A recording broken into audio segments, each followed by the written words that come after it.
All right, and here we are.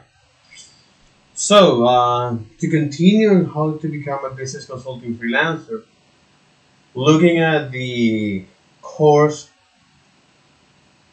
made by Paul Mendes, this Zero to Mastery instructor. Now, our last topic here, after I saw, is how to getting started building a consulting career and then getting started well, and then getting started as a freelance consultant so I can move on to place where I can find and land high paying consulting clients to now, okay, is the how to handle client payment. So the whole idea of this is see how can we apply that, especially for finding clients on any of the platform or particularly on Upwork, okay? And the idea to look at how to handle client payment is because you want to take control of that of from the start to avoid some common issues that most freelancers and consulting may in the process. So this process is how to you invoice client with no surprise. Important thing. So it all starts with the get service agreement signed. When I look at the service agreement, is this to recap what is the service agreement here? It's a service agreement. Where it is here the service agreement. So the service agreement must contain is the project overview, the scope of the work, the project timeline, the terms and termination, compensation, and agreement. This six topic. And so once you get your service agreement signed here, and once you define this service agreement, uh, there are a few things that Paul Mendes mentioned, right? Especially, and this is something common on any of the servers that you acquire, or you sign, or you contract. That one is never guarantee any result. Simply put, that you're going to provide the best effort possible to get the high quality outcome. And again, the idea here is that, especially when you're new to the field, tell the client, hey, I want this to be, I'm driven to provide you exceptional results to build my image as a consultant. So this is something important here, all right? It's like never guarantee any results. So simply put, that you're gonna provide is the best effort to get the optimal, the high quality output, and clearly define the payment terms and any additional fee that occurs is something out of the scope. Again, key aspect here in this service agreement. First is that simply tell the client that you're going to do the best effort possible to provide a high quality consulting service and clearly define the payment terms. Any additional fee that occur outside is something out of the scope, and this is something common, especially as a contractor, where most of the contractor, when they started to get in on this field, if you sign for them, let's say you're offering is a service to audit their particular project, and if you work on Upwork, you will find that Upwork take a cut from that, and this is something that is might not include in your service agreement. So you have to make sure, and you have to tell the client, hey, uh, this is out of the scope. And again, Since for me has been quite challenging to find particular clients on Vue and Knox, all right, because most of them want top quality freelancers or people that have at least 5 years working with Vue, three, and Vue three only have is 2 years in any case. Uh, but it's this, right? And again, how to handle payment, the client payments. It is This is the process of how to invoice clients with no surprise. So this outline exactly what you're going to provide, meaning that they're not surprised, so the client is going to be aware of that. So just to recap, once you get the service agreement, once you get the service agreement signed, and you define there that you're going to provide is the best effort, never guarantee any result, and clearly define the payment terms and any additional fee that occurs something out of the scope. So if the client wants to do something outside of this, they need to get paid for you. So what you're going to provide for the client is what the client is going to expect from you. And so far, most of this client and freelancer things here, the looking is just for a commodity hour. Hey, can you fit this role? Yes, good. Move on. No, you're not able to do that. Bye bye. And yeah, they are driven by that because, well, basically, the market right now is we are in a bear market, or we are in a contraction phase, or in this recession. And especially since the Fed started rising slowly but progressively the interest rate, we're going to see a lot of business going on. So, yes, so once you get the service agreement signed, secure the payment based on terms. And this is all about whatever service agreement with your client is. You can do this based on what you're providing to the client, the size of the project, the length of the projects, etc. Right? So secure payment based on terms. And this is don't start a project without getting the payment handled. If you're working hourly, probably you want to do that weekly or bi-weekly. And then you begin providing your consulting service. And if the client say, or if you say you need 50% upfront, and the client comes with an excuse, tell them that you can start. Can tell them that you can start working on the project without that payment secured. And this is the process on how to invoice client. So you get the service agreement, and this is a process that, for example, most companies when they try to hire some contractor and things like that, that is their process. The client payment process, or how to invoice client, and that is get the service agreement signed by mention that you're going to provide the best possible outcome, in any that you're going to provide the best possible, the best effort, and define the payment terms. Anything that is outside of that, or any charge additional to that, the client needs to pay for that. So secure the payment based on terms, okay? Whether it's you're working weekly, bi-weekly, or based if you work for the client hourly or in a recurring model, define that. Especially if you're in this recurring model, you have to tell the client, hey,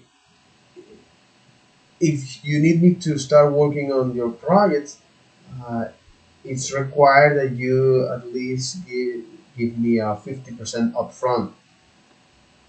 Otherwise, I won't be able, or otherwise it will be hard for me to start working on this project. And the client might say, hey, well, especially get the fuck out of here. Well, that's where you find some other clients for that. But this is the process. The process of how to invoice clients or how to handle payment clients. Okay. Get the service agreement signed, secure payment based on terms. It can be, for example, hourly rate or in a recurring model. And what you provide to the client, and also mention, is the size of the project, the length of the project. And don't start any project without getting that payment handled. If the client is, if you're asking for a client, for example, 50% upfront because you're working for them in a recurring model, and the client comes with an excuse, so tell them that you can start working on the project without the payment secure. That's to me very, very, so it makes sense. It makes sense right now. And then I look at the freelancing websites versus personal invoice, right? And make sure that both parties are living up to the agreement on the platform. Well, actually, this is a place where you can do whatever you're using. Make sure it's reputable and it's a massively used service, and they're going to be able to have that trust, knowing the freelancer is not going to have my information. It's with a third party that is meant to run this transaction, and then from there you get paid. The client is happy, they have receipts as well, and all is good. So it really depends if you're on a freelancing website or you're using personal invoices, but this was an example of both of them. One thing to remember during this whole process of handling client payments is that you need to get serious about money, and you need to stay serious about it, because you need to know your worth and you need to make sure you don't get ripped off in the marketplace. The more serious you appear about money, the more the client will take paying you seriously. So of course you don't want to go overboard, but you need to make sure you don't provide work for free, and you make sure you protect yourself with that signed service agreement that you have. On top of that, make sure to keep track of all of the... Yeah, completely. You don't want to get you don't want to rip off. You want to get ripped off.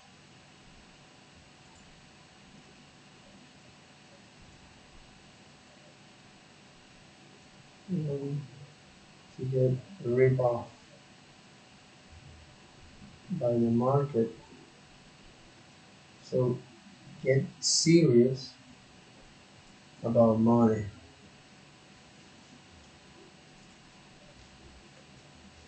records, and make sure to put everything important that happened into writing, such as emails. Example of invoice, which is something that I quite familiar. So I hope that was helpful, and I look forward to seeing you in the next lesson. I can jump this. Okay. This example invoice. Those good reviews, and then you can prosper. I look forward to seeing you in the next lesson. Things like that. Or QuickBook. If you have this in mind, that you want to take different perspectives, it will help you perform. Now, the next is scaling to multiple and prosper. I look forward to seeing you. So is this? This is scaling to multiple consulting clients. As a title here, scaling to multiple clients.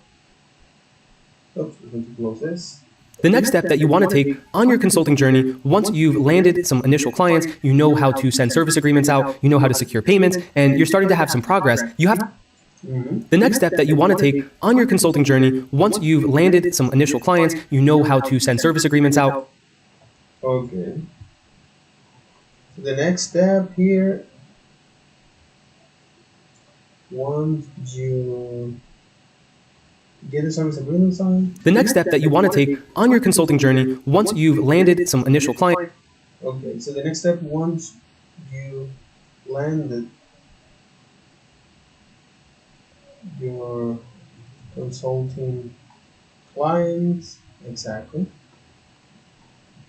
The next step that you want to take on your so the next step, let me copy paste all of this. This is just to improve also my writing skills.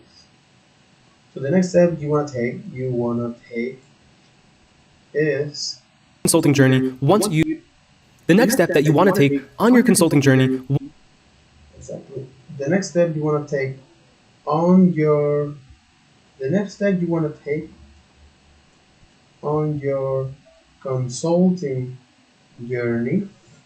Once you've landed some initial clients, Once you landed some additional client, exactly.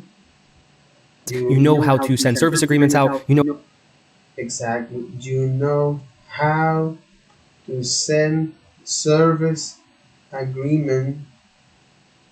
Okay. So the next step you want to take on your consulting journey, once you landed some additional clients, you know how to send service agreement. Oops, landed. how to secure payments, and you're starting on your consulting journey. Once you've landed some initial clients, you know how to send service agreements out, you know how to secure payments, and Exactly. You know how to secure secure payment. You know how to send service agreement. You know how to secure payment client. you're starting to have some progress. You have to remember that You start to have some progress. Exactly. You started to have some progress. scaling to multiple consulting clients, you know how to send service agreements out, you know how to secure payments, and you're starting to have some progress. You have to remember that scaling to multiple consulting clients Exactly. is the ultimate goal, and this is how you're Exactly.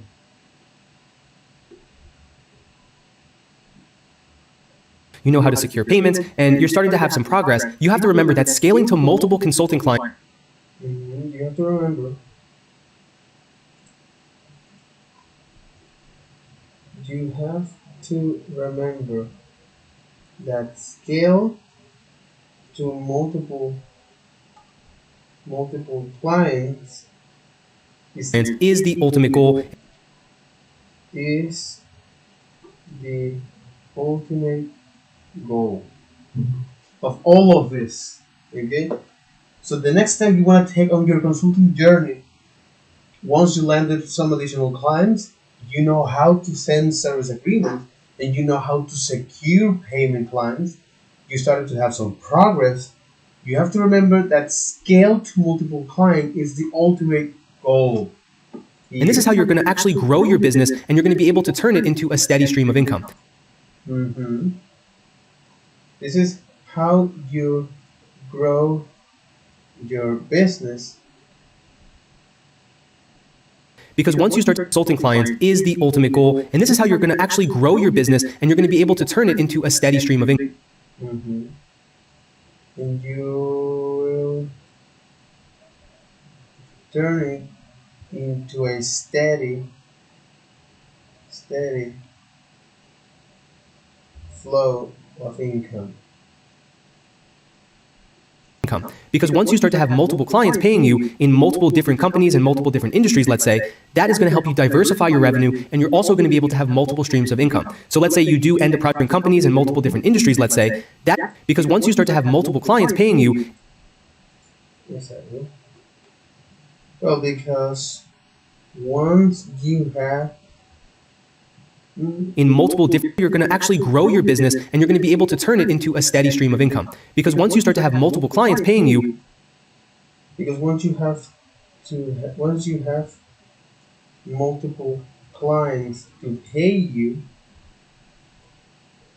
in multiple different companies and multiple different industries, in multiple different companies, different industries, important here, let's say, that is going to help you diversify your revenue, and you're also going that will help you diversify your your portfolio. you start to have multiple clients paying you in multiple different companies and multiple different industries, let's say, that is going to help you diversify your revenue, and you're Diversify your revenue. also going to be able to have multiple streams of income. And you also have multiple source of income. Okay, so quick recap. So the next step you want to take on your consulting journey, once you landed some additional client, you know how to send a service agreement, you know how to secure the payment, you start to have some progress. You have to remember that scale to multiple clients is the ultimate goal. This is how you grow your business and you turn into a steady flow of income. Because when you have multiple clients to pay you in multiple different companies, different industry, let's say,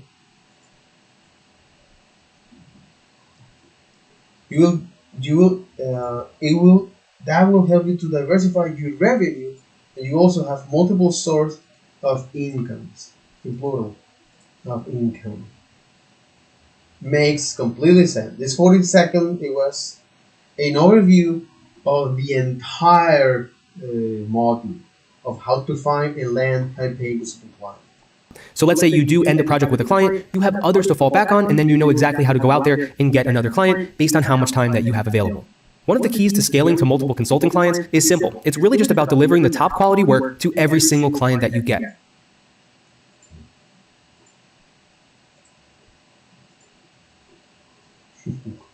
One key to scale your business is simple.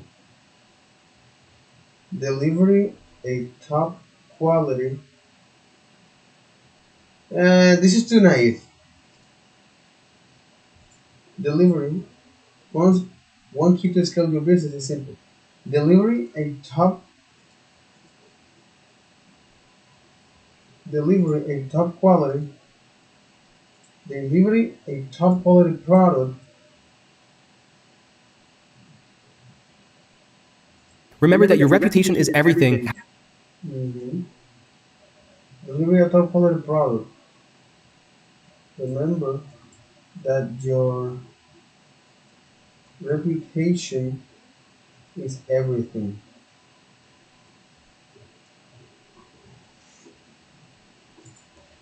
How people view you, how the marketplace views you, is how they are going to spend. Because people spend with people that they trust, that they know, that they... Yeah. How the market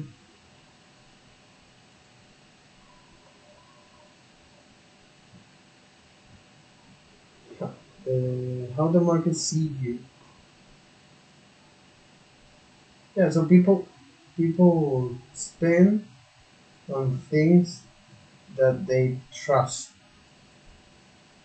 like. So remember, you always want to show off your great reviews and testimonials that you've gotten from past clients to land more clients. You also want to make sure that you're prioritizing your daily, your weekly, and your monthly schedule. And you want to make sure that you're giving enough time to every project that you're working on so you can do what we just spoke about. Get great reviews, give the most value possible, and you can't do that if you're not organized. If you don't have your schedule laid out, if you're not time blocking your day and scheduling meetings on your calendar, it's going to be very, very difficult for you to keep track of what you need to do, especially if you don't have a photographic memory and you're just trying to figure out what it was that you needed to do. So always fall back on your schedule, look at your CRM, look at your database, and see exactly what you need to get done each day, each week, and each month.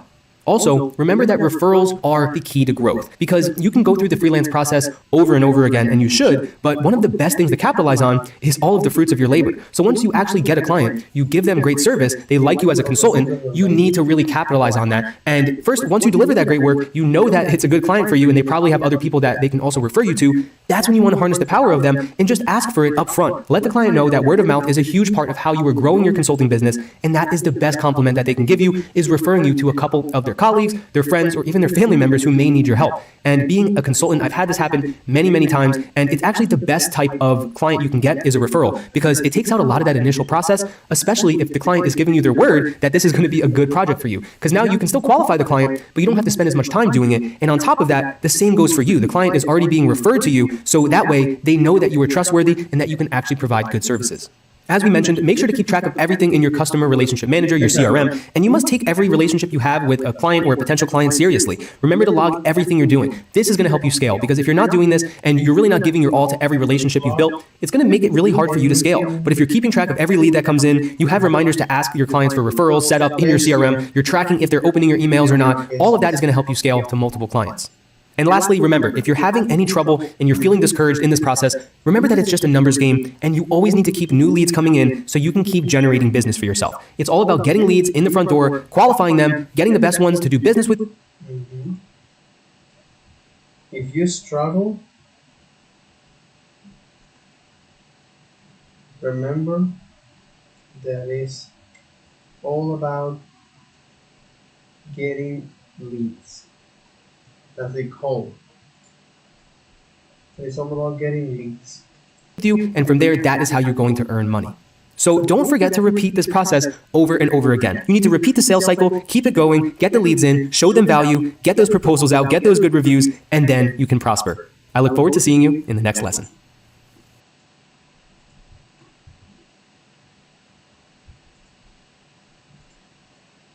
If you have this in mind, that you want to take different perspectives, it will help you perform the best research possible. Gather as much relevant information as you can, and make sure that the research that you're doing is relevant and relates to the... In this section, we're going to see on how to conduct proper research as a freelancer consultant. Okay? And then developing your personal brand, freelancer consultant. So, here I'm going to look at how to conduct a proper research freelancer. Okay, this is a new section, a new topic, where here is section 4, how to conduct proper research.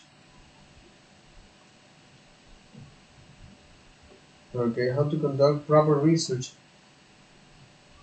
as a freelance consultant.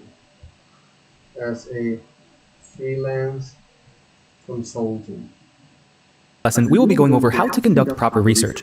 Data is incredibly powerful, and it has... Finding and compiling data. Okay, the mechanism of how to do this. This is how to conduct proper research and gather quality data.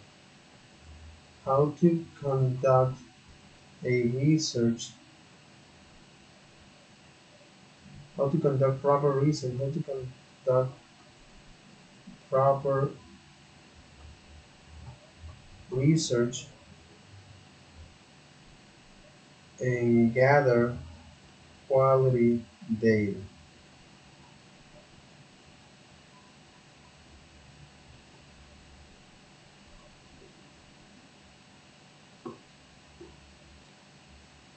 Finding and compiling data. The ability to inform, to persuade, and to reinforce your viewpoints. Over how to conduct proper research. Data is incredibly powerful, and it has the ability to inform, to persuade. Exactly. It says data. In this lesson, we will be going over how to conduct proper research. Data is incredibly powerful, and it has the ability to inform. In this lesson, we will be going over how to conduct proper research. Data is incredibly powerful, and it has... Data is incredible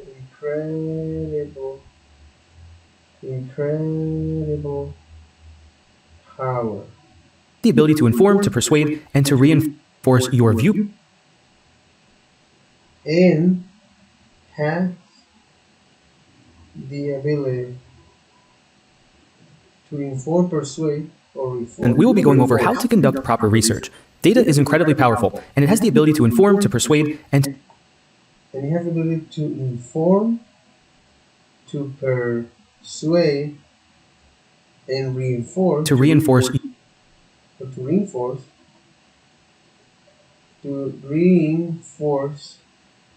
your viewpoints.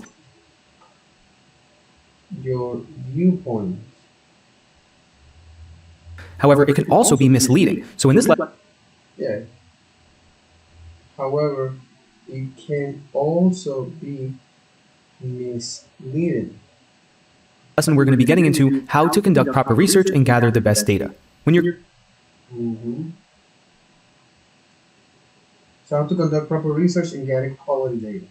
Conducting research for a consulting project, there are a couple different types of data that you can gather, and it's important to understand which type of data is the most valuable and which one is the least valuable. So to get into the first type of data, it's first-party data, and this is the type of data that is collected directly from the client's company or the client that you're working for. Now, this is the most valuable information that you can have, and it usually is confidential as well, so usually a client will have you just sign a simple NDA because they're going to be sharing first-party data with you. And this is your opportunity to get access to everything that you can, everything that's available to you that is relevant to your consulting project. Now, this type of data is the most valuable because this is the type of research that you can only do with the information that the client is giving you. So the other types of data are going to be looking at outside sources, and this is the only type of information that you can gather directly from the company. So you want to gather everything you can, and it really depends on what type of consulting project that you're working on, but getting historic data as far back as they have is very helpful to see what they've done in the past and to help influence your decision and your recommendations.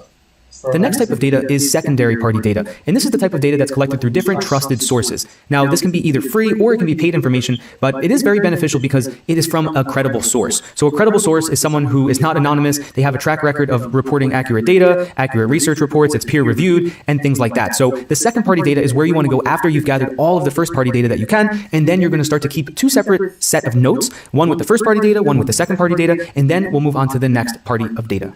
And that is third-party data. Third-party data is similar to second-party data, but it's different because it's aggregated from multiple sources. Now, this is the least valuable type of data because the quality of the sources are not always verified and as strong as the second and first-party type of data. And also, this type of data is usually behind a paywall, and you may not know every single author. So this is the type of data and information that's available online. If you're doing market research in a certain industry, there are companies, and their sole way that they make money is they sell data. They sell big reports, and a lot of times they have big claims about how much data they have and how much it can be helpful for you, but you don't know usually until you go beyond that paywall, and it's really not the most valuable type of data. So you can choose to forego third-party data if you have enough of the first-party and the second-party data. But let's say you're in a situation where you still don't have your consulting recommendations formed, then you may need to go to that third-party data and get all the information that you can for the project that you're working on. It's important to understand that perspective plays a big role as a consultant. And when you have to do your research, you want to make sure that you're doing the research from multiple different perspectives.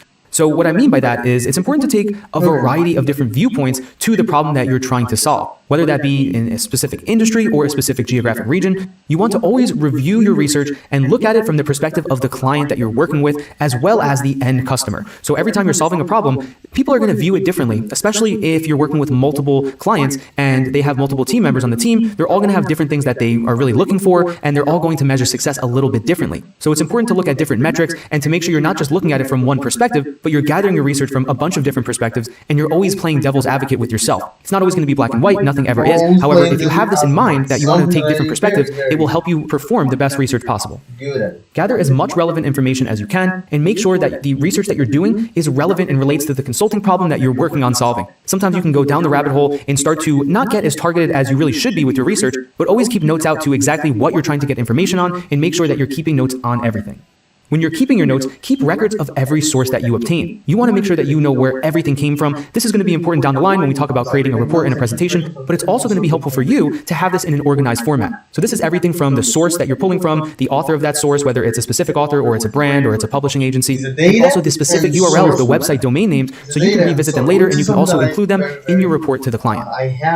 After that, you want to evaluate the quality of each source of data that you've collected. You want to look for indicators of credibility because you only want to obtain information that is accurate, credible, and comes from a trusted source. You don't want to ruin your reputation by reporting on incorrect data. So look for evidence that the author has done quality control, and you want to look out for any just major warning signs. So if it's an anonymous piece of information, why would the author be hiding? Try to find out who the author really is. Are they credible? Also, if there's a lack of quality control, so if there's poor grammar or their website just isn't really new age and you can tell that something feels a little fishy, it probably is, and it's probably not a good source of information and data to pull from. Also, if they have a poor visual presentation and if their website is really just all out of order and doesn't seem like it's unbiased, it feels like it may be written with a specific viewpoint in mind, make sure that you skip on that. And if you do have some of those notes from a source like that, always make sure to put an asterisk next to it so you know that you need to get other data to make sure you back everything up. Also, during your process of doing the research, don't be afraid to circle back with the client as you're going through and new questions are coming up. Because the more data you gather, especially if it's second-party data and you're digging in also to the first-party data of the company, you're probably going to want to get some clarification and maybe even ask for some more information, whether it's for a specific date range or it's something that the client didn't give you initially. So always try to get more first-party data if you need it, and never be afraid to go back to the client. It's not going to show that you don't know what you're doing. It's actually going to show that you're not afraid to reach back out, so you present them with the best consulting suggestions possible. Thank you for listening, and I look forward to seeing you in the next lesson. Okay, so with that, I'm going to wrap up this section. until the next one. So take care. Bye bye.